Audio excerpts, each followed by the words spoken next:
classmates, to our student intern, Ma'am April Rose Trazo, and our GEE2 instructor, Ma'am Rose Palma. Distinguished ladies and gentlemen, good day.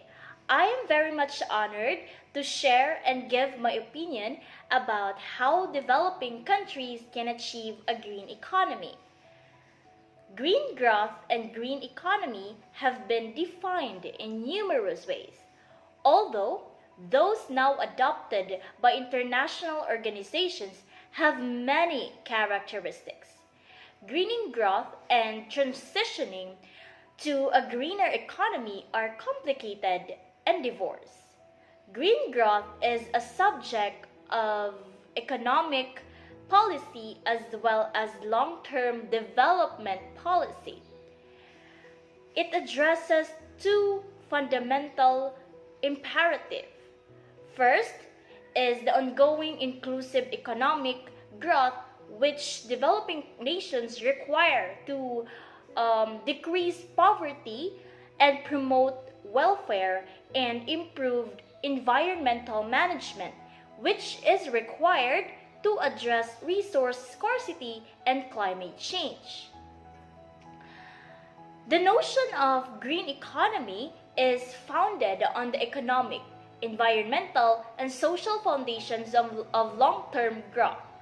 So, according to the United Nations Environmental Program, a green economy is one that results in improved human well-being and social equity, while significantly reducing environmental risk and ecological scarcities.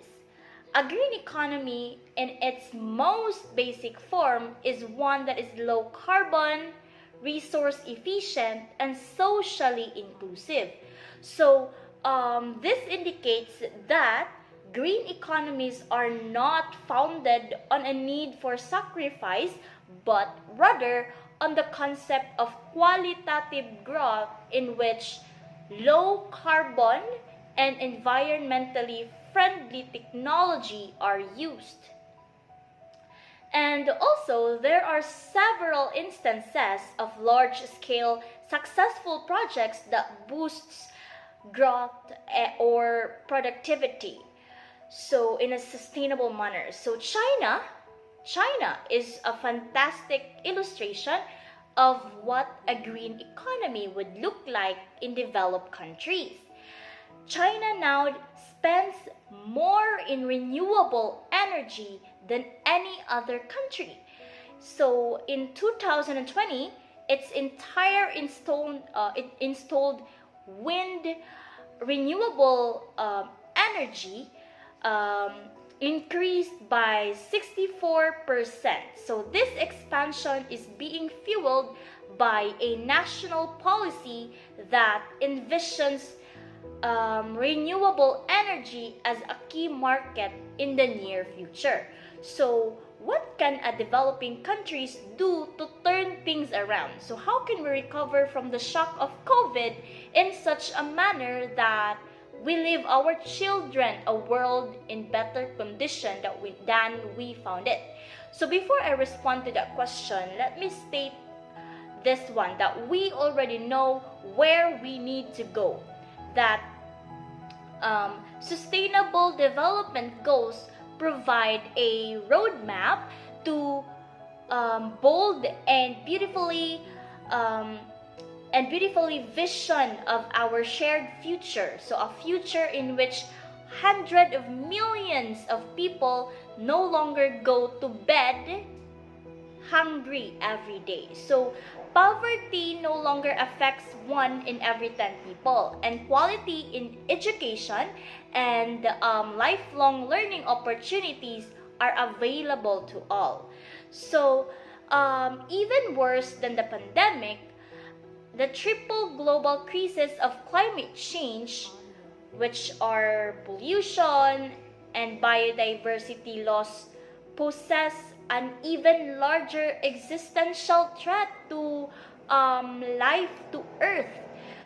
We may recover from the pandemic in the short term, but unless we do so in a way that tackles the global catastrophe, our prospects of giving our children the world they deserve will be lost. So how do we recover? So how do we find our bearings and walk toward our shared future? So the answer comes in three parts. So first and foremost, so the first thing that we have to do here is we must avoid the development blunders of the past. So these are contributing to the triple global catastrophe in ways that make the sustainable development goals unattainable. Second, we must quickly divert recovery funds away from sectors, businesses, and infrastructure that are inflicting the greatest damage. Third, we must place nature at the center of our decision making. So I'll start with the most basic points. So when faced with difficulties like as poverty, starvation, and unemployment, the customary solution has been to grow more and expand more and create more. So economic development in particular has been viewed as a panacea, so a one-size-fits-all solution to all of the world's social ills. And there is some truth to this. Massive progress in areas such as poverty reduction, access to electricity, and maternal and child health would have been impossible in some part of the world without economic expansion.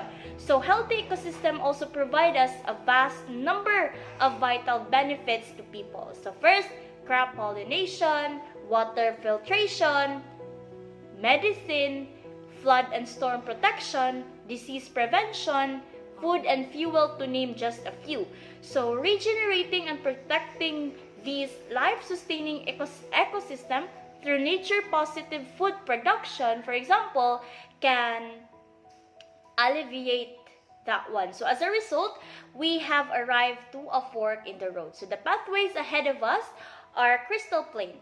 So we may either continue as before or opting for a business as usual development route that will push us deeper into the triple planetary catastrophe. So alternatively, we may correct our trajectory by realigning our activities with the goal outlined in the Sustainable Development Goals. So I know exactly what I want, and I know which route every single youngster on this planet would take if given the opportunity. So let us grab this once-in-a-lifetime chance to guarantee that the planet we live for our children is fit for them to live in. So I guess that could be all. Thank you so much, everyone, and have a great day ahead.